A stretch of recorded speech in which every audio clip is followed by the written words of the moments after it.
চাইছিলাম ঢাকা বিশ্ববিদ্যালয় বাংলাদেশের আইবি, এখন আমি ডেনমার্কের আইবিতে। তার মানে আমরা এটা প্রমাণিত হলো সেই কোরআনের আয়াতটি যে আল্লাহ উত্তম পরিকল্পনা করেন। সেটাই। It's BNB Education, Bangla and British. শুরুতে আমরা আমাদের শিক্ষার্থীর পরিচয় বর্ণনা করব। প্লিজ আপনি আপনার সম্পর্কে একটু দর্শকের উদ্দেশ্যে কিছু বলবেন। আসসালামু আলাইকুম, আমি মোহাম্মদ ইমারত হোসাইন।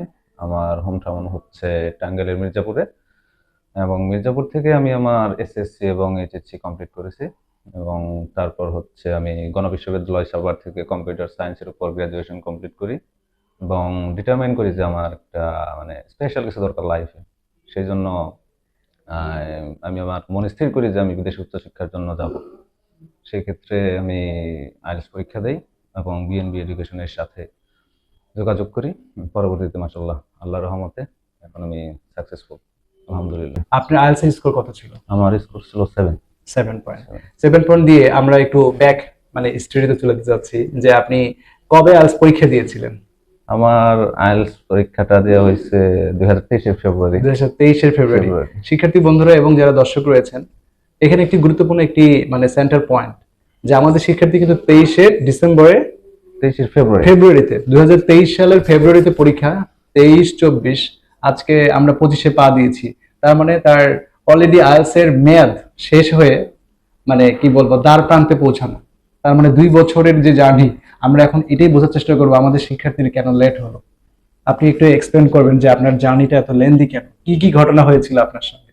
আসলে মানে যখন আমি আইএলটিএস পরীক্ষাটা দেওয়ার পর রেজাল্টটা হাতে পাই, আমি খুবই খুশি ছিলাম, যে কারণ এটা ছিল আমার প্রথম ধাপ দেশে যাওয়ার ক্ষেত্রে, মানে ফার্স্ট রিকোয়ারমেন্ট। তো আমি অনেক দেশে ট্রাই করছি। আপনার আইডিপি থেকে আমি ইউকেতে ট্রাই করছি, তারপর অন্যান্য কান্ট্রিতেও ট্রাই করা হয়েছে, কিন্তু মনের মতো ওই ধরনের পাওয়া হয় নাই। আবার ওই ধরনের বিশ্বস্ত কোনো এজেন্সিও পাচ্ছিলাম না যারা আমাকে মানে একদম পুরো একটা সাপোর্ট দিবে। তো সেই ক্ষেত্রে এখন রিজিকের মালিক আল্লাহ, আল্লাহর পরিকল্পনা খুবই নিখুঁত। তো আমার এক ছোট ভাই ছিল, নাম হচ্ছে দিদার। আমার ইউনিভার্সিটিতে আমার এক ব্যাচ জুনিয়র ছিল। তো একদিন হুট করে দেখি ও ফেসবুকে একটা পোস্ট দিছে যে মানে অস্ট্রেলিয়ার ভিসা পাইছে। তো ওর সাথে আমি যোগাযোগ করলাম, পরে আপনাদের নাম্বারটা দিল। তো এর আগে যখন আমি ট্রাই করছি, আমি ডেনমার্কে ট্রাই করছি, যেহেতু আপনাদের হাত ধরে আল্লাহর রহমতে এখন আমি ডেনমার্কের ভিসাটা পেয়ে গেছি। তো তখন আমার ডেনমার্ক রিজেক্ট আসছিল। তো আপনারা বলছিলেন আমাকে মানে আমি ভরসা পাচ্ছিলাম না, যেহেতু এর আগে একবার রিজেক্ট আসছে। তো সেই ক্ষেত্রে এখানে এইভাবে আমি একটু ইন্টারাপ্ট করি, দেন আপনি আবার কন্টিনিউ করেন দর্শককে একটু ইজি করে দেওয়ার জন্য। ডিয়ার ভিউয়ার্স, আমাদের শিক্ষার্থী কিন্তু বললেন যে আমাদের সঙ্গে যোগাযোগ করার আগে উনি ইউকেতে আবেদন করেছেন, প্লাস ডেনমার্কে আবেদন করেছেন, কিন্তু ডেনমার্কের মেইনলি তার ভিসার এক্সিকিউশনটা পর্যন্ত যেতে পারেন নাই। মানে প্রথমে ডেনমার্কে আবেদন করার পর ইউনিভার্সিটি আপনাকে একটা ভাইবা নেবে। তো ভাইবাতে যদি আপনি অ্যাপ্রুভ না হন, আপনার যদি প্রিপারেশন না থাকে, তাহলে তো আপনি অ্যাপ্রুভ হবেন না। এখানে ভাইবার প্রস্তুতিমূলক অনেকগুলো কাজ করতে হয়, একটু প্রস্তুতি নিতে হয় আমাদেরকেও শিক্ষার্থীদেরকে ভালোভাবে প্রেজেন্ট করার জন্য ইউনিভার্সিটিতে। তার 7 পয়েন্ট ছিল, কিন্তু তবুও তার ডেনমার্কের সেই ভাইবার মধ্যে এলিমিনেট হয়ে যান, বাতিল হয়ে যান। তখন আমরা তাকে আশ্বস্ত করলাম যে আমরা ডেনমার্কের কাজটা করি। তখন তিনি বললেন যে ডেনমার্ক না, যেহেতু হয় না, আমি ভয় পাচ্ছি, যদি আবার আমার মানে আইএলটিএস এর মেয়াদ পার হয়ে যাচ্ছে, আমি ডেনমার্কে চাচ্ছি না, তো আমি অস্ট্রেলিয়া আবেদন করব। কিন্তু অস্ট্রেলিয়ায় আবেদন করার পর একটু ঘটনা এখানে আছে যে অস্ট্রেলিয়া আবেদন কি হলো, তারপরে আবার কিন্তু আমরা ডেনমার্কে আবেদন করলাম। এন্ড ফাইনালি আমরা তাকে বুঝাইলাম যে আপনার কাজটা আমরা করতে পারবো। যে ডেনমার্কে একবার রিভিউজ হয়েছেন তার মানে এই না যে আপনার ডেনমার্কে আবেদন করা যাবে না। বিভিন্ন জায়গায় বা বিভিন্ন মিথ রয়েছে, আমরা সবাই চিন্তা করে থাকি যে আমার ডেনমার্কের ভিসা ফেল হয়েছে বা আমি আবেদন করতে পারবো না, মনে হয় আমি ব্ল্যাক লিস্ট হয়ে গেলাম, আমার মনে হয় এখানে আর যাওয়া যাবে না। এটা অনেকের চিন্তা চেতনা থাকতে পারে। তো আপনারা আজকে উদাহরণ হিসেবে বা এভিডেন্ট হিসেবে আমাদের শিক্ষার্থীকে দেখতে পেয়েছেন। তিনি ফার্স্ট টাইম ফেল, কিন্তু সেকেন্ড টাইম ডেনমার্কে আমরা তার ভিসাটা আল্লাহর অশেষ দয়ায় এই ফেব্রুয়ারি ইনটেকের জন্য আমরা কমপ্লিট করতে পেরেছি। আমাদের শিক্ষার্থী এখন ফ্লাই করবে। তার মানে এটা আপনারা ক্লিয়ার করেছেন যে একটা পয়েন্ট ক্লিয়ার হলো যে আপনার যদি কোনোভাবে ভিসা রিফিউজ হয় ডেনমার্কে, সেকেন্ড টাইম হোক থার্ড টাইম হোক, আমরা বিএনবি এবং ভ্যানাস নেটওয়ার্ক, আমরা দুইটা কোম্পানি আমাদের একসঙ্গে কাজ করছি, আমরা সবকিছু মিলে আপনাদের ভিসার কাজ সম্পাদন করতে পারবো ইনশাআল্লাহ। আপনি এরপরে একটু কথা কন্টিনিউ করবেন যে অস্ট্রেলিয়াতে তারপর কি হলো আপনার সঙ্গে, বা কেন আপনি অস্ট্রেলিয়া থেকে ডাইভার্ট হয়ে আবার আমাদেরকে বললেন যে ডেনমার্কেই করেন? অস্ট্রেলিয়ার জার্নিটা শুরু আপনাদের হাত ধরে, যখন আমি দিদারের কাছ থেকে মানে আমার ছোট ভাই যার কথা মেনশন করলাম, তার কাছ থেকে যখন আপনার নাম্বারটা কালেক্ট করলাম, সাথে সাথে আপনাকে আমি কল দিছিলাম। হ্যাঁ। তো আপনি আমার কাছ থেকে কিছু মানে একাডেমিক কিছু ডকুমেন্টস নিয়েছিলেন। পরে কাজটা শুরু করে দিয়েছিলেন এবং আমি ইউনিভার্সিটি অফ টেকনোলজি সিডনি থেকে অফার লেটার পাই, যেটা approximately 90 ranking number, good university. কিন্তু টিউশন ফিটা একটু হাই ছিল, আমার জন্য এফোর্ড করা খুবই কষ্টকর ছিল, সেই জন্য আমি আর কি ওই দিকে আগাই নাই। তারপর আপনার সাথে কথা বলি এই বিষয়ে যে ভাইয়া মানে আমার তো ফাইন্যান্সিয়াল কন্ডিশনটা তো বেটার না অ্যাফোর্ড করার মতো ইউটিএসসি টিউশন ফি। তো সেই ক্ষেত্রে আমি আপনাকে ডিসিশনটা দিয়েছিলাম যে ইউরোপের দিকে যদি যেতে এখন মন চাচ্ছে। এবং তো যে কোনো একটি ইউরোপিয়ান কান্ট্রি হলো, আমার মনে পড়ছে যে আপনি মানে বলছেন শেষের যে কোনো একটা ইউরোপিয়ান কান্ট্রিতে আমাকে শেষের দিকে ঢুকাই আমি দিন। আপনাকে, যেহেতু আমার আইএলটিএস সার্টিফিকেটের মেয়াদ মেয়াদও শেষ হয়ে যাচ্ছে। আপনাকে এর ভাই বলছিলাম ভাই আমাকে একটা কান্ট্রিতে পাঠান, বাংলাদেশ ছাড়া আগে ছাড়তে হবে। আগে ছাড়তে হবে। তো শিক্ষার্থী বন্ধুরা, আমি একটু অ্যাড করি, আমাদের শিক্ষার্থী অলরেডি আমাদের কাছে আইএলটিএস পরীক্ষা দেওয়ার পর ইনস্ট্যান্ট কিন্তু আসেন না, মিনিমাম 1 বছর পার, মানে 23 থেকে 24 পরে উনি আমাদের সঙ্গে কন্ট্যাক্ট করে, আর 24 সাল থেকে আমরা শুরু করি তার কাজটা। তার মানে আইএলটিএস এর মেয়াদের অলরেডি 1 বছর শেষ। আপনারা জেনে থাকবেন যে আইএলটিএস পরীক্ষা যখন আপনি দিবেন, তো তখন থেকে সার্টিফিকেট যখন আপনি পাবেন, সেই ডেট থেকে আপনার 2 বছরের মধ্যে বিদেশে উচ্চশিক্ষার আবেদন করতে হবে। এই 2 বছরের মধ্যে যদি আপনার আইএলটিএস এর সার্টিফিকেটের মধ্যে যদি ভিসা না হয়, তাহলে এই সার্টিফিকেটের মেয়াদ কিন্তু আউট হয়ে যাবে। আপনাদের অনেক শিক্ষার্থীদের চিন্তা থাকে সার্টিফিকেটের পর মেয়াদ কেন চেঞ্জ হয়, যেমন এসএসসি পরীক্ষা আমাদের মেয়াদ কিন্তু আজীবন থাকে, কিন্তু এটা হচ্ছে কি একটা টেকনিক্যাল এক্সাম, এটা একটা স্কিল টেস্ট, স্কিল তো সবসময় থাকে না। তাই 2 বছরের মেয়াদ ব্রিটিশ সরকার কর্তৃক এটা নির্দিষ্ট, এই জন্য 2 বছরের মধ্যে আপনাকে বিদেশে আবেদন করতে হবে। তো আমাদের শিক্ষার্থীরা অলরেডি 1 বছর লেটে করে আমাদের কাছে এসেছেন, দেন আমরা অস্ট্রেলিয়া অফার লেটার ইস্যু করলাম। তারপর তিনি বলছেন যে আমার টিউশন ফি এতগুলো আমি অ্যাফোর্ড করতে পারবো না, ফাইনালি তিনি বলছেন যে আমার এই সার্টিফিকেট দিয়ে আপনি আমাকে যে কোনো জায়গায় পাঠান। আমরা তখন চিন্তা করলাম যে হাঙ্গেরি টিউশন ফি অনেক কম হয়, দেন ফিনল্যান্ড, মাল্টা আবেদন করতে পারি, বা মাল্টা, হাঙ্গেরি, এন্ড আমরা পোল্যান্ডের কথা থেকে বললাম। কিন্তু উনি ইন্টারেস্টেড যে ঠিক আছে আমাকে পাঠিয়ে দেন, কিন্তু আমি নিজে চিন্তা করলাম একজন কম্পিউটার সায়েন্স ইঞ্জিনিয়ারিং স্টুডেন্ট, এবং তিনি গণবিশ্ববিদ্যালয়ে একটা উন্নত মানের একটি বিশ্ববিদ্যালয় থেকে পড়াশোনা সম্পাদন করেছেন, আইএলটিএস 7 অর্জন করেছেন, তিনি কেন ইউরোপের এই কান্ট্রিতে যাবেন? সো তখন আমি তাকে প্রমোট করলাম যে আপনি আপনার কাজটি, আপনাকে আমরা মাল্টাতে না ডেনমার্কেই আমরা আপনার সম্বোধন করব। বাট ইন দ্যাট কেস আমাদের শিক্ষার্থী কনফিউশনের মধ্যে পড়ছেন, ডেনমার্কে তো আমার ভিসা রিফিউজড, অলরেডি আমি আবেদন করতে পারি নাই, আমাকে তো অলরেডি লক করা হয়েছে, বা আমার তো আমি তো রিফিউজাল হয়েছি, মানে আমার অফার লেটারে গ্র্যান্টই হয় নাই। তো সেই কাজটা কিন্তু আমরা সমাধান করলাম। এখন শেষ কাহিনীটা একটু এক্সপ্লেন করবেন কিভাবে এটা আমরা এক্সিকিউট করলাম। যখন মানে আমি ভয় পাচ্ছিলাম, আপনারা আমাকে বললেন যে না মানে আমরা যেহেতু কাজ করতেছি আর আমরা অনেক কঠিন কঠিন ফাইল নিয়েও কাজ করি, তো সেই ভরসা দিতে আল্লাহর উপর ভরসা রেখা তো নিশ্চিন্ত মনে কাজ করলাম। তো ডেনমার্ক থেকে যখন ইন্টারভিউর জন্য কল করা হলো, আমি একটু নার্ভাস ছিলাম, তখন আপনাদের সাথে কথা বললাম। কথা বলার পর কিছু সাজেশন পাইলাম, ওই অনুযায়ী আমি ইন্টারভিউটা ফেস করলাম। ইন্টারভিউ ফেস করার 6 থেকে 7 দিন পর আমি অফার লেটার পেয়ে গেলাম। তো সেই অফার লেটার পাওয়ার পর আমি মোটামুটি একটা মানে নিশ্চিত ছিলাম যে কাজ হচ্ছে, আল্লাহ মনে হয় আমার দিকে তাকাচ্ছে। তো তারপর হচ্ছে নেক্সট জার্নি ভিসা অ্যাপ্লিকেশন। তো ফাইনালি যখন আমি ভিএফএসে ফাইল সাবমিট করলাম, 1 মাসের মতো সময় লাগছে মানে আমাকে ইন্টারভিউর জন্য কল করতে। সেই জায়গায় পরে আমি ইন্টারভিউ কল দিলাম এবং 6 থেকে 7 দিনের মাথায় আমার ভিসাটা ভিসাটা গেছে। গ্রাজুয়েশন কমপ্লিট করার পর দেখলাম আমি কিচ্ছু শিখিনি, মানে টিকে থাকার জন্য যতটুকু দরকার আমার শেখা হয় নাই।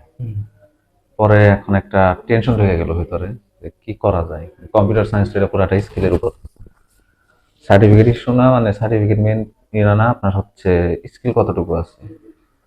তো তারপর আমি একটু ঘাটাঘাটি করলাম, পরে দেখলাম যে ঢাকা ইউনিভার্সিটিতে আইবিএ যে আছে, আইবিএর এমবিএটা খুবই আপনার ভালো, এবং কি ওই জায়গা থেকে বের হলেই নাকি 1 লাখ টাকা বেতন পাওয়া যায়।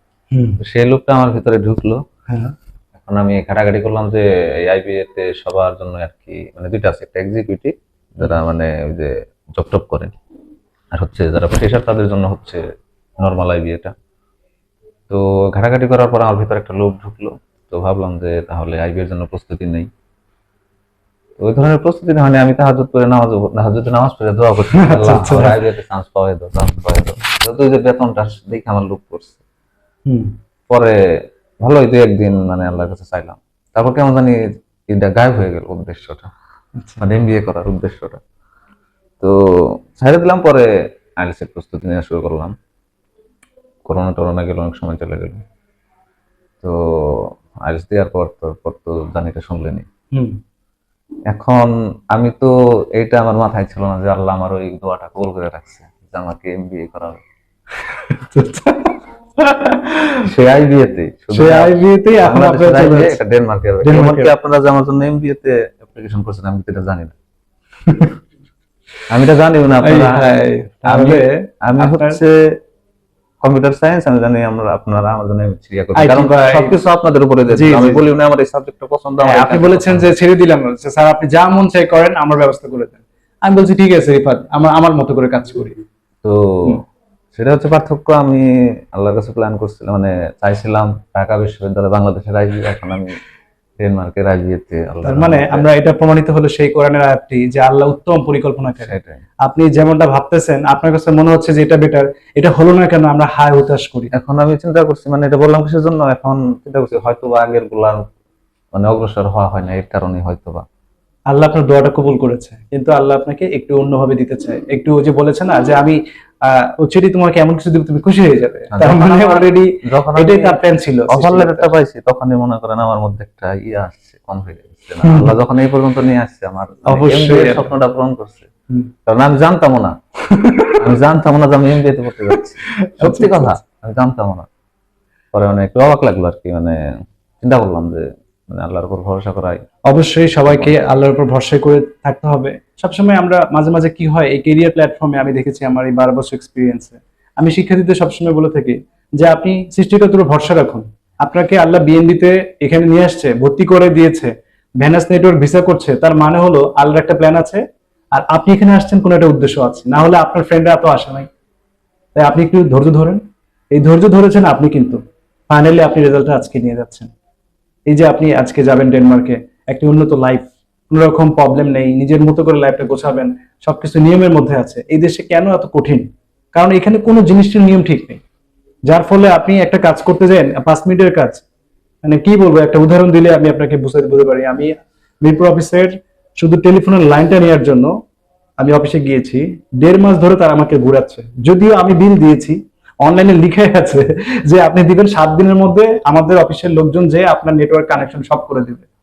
এই 1.5 মাস 2 মাস পার হয়ে যাচ্ছে, কোনো খোঁজ খবর নেই।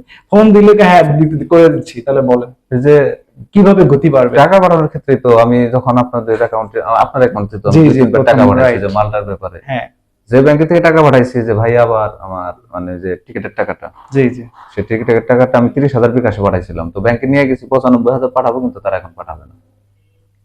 তারা এখন পাঠাবে না, এমনকি 1 লাখ টাকার নিচে তারা আরটিজিএস করেন, আর একটা অপশন আছে, ওই অপশনটা টাকা আসতে 2-3 দিন সময় লেগে যায়। তো একই ব্যাংক কিছুদিন আগে আর কিছুদিন পরে তাদের নিয়ম চেঞ্জ হয়ে গেছে, কিন্তু অন্য লোক দিলে ঠিকই করে দিচ্ছে। এটাই হচ্ছে আমাদের দেশের সমস্যা। এখন আমরা সৃষ্টিকর্তার কাছে দোয়া করি যেন আল্লাহ আমাদের দেশটা একটু সুন্দর করে দেয়।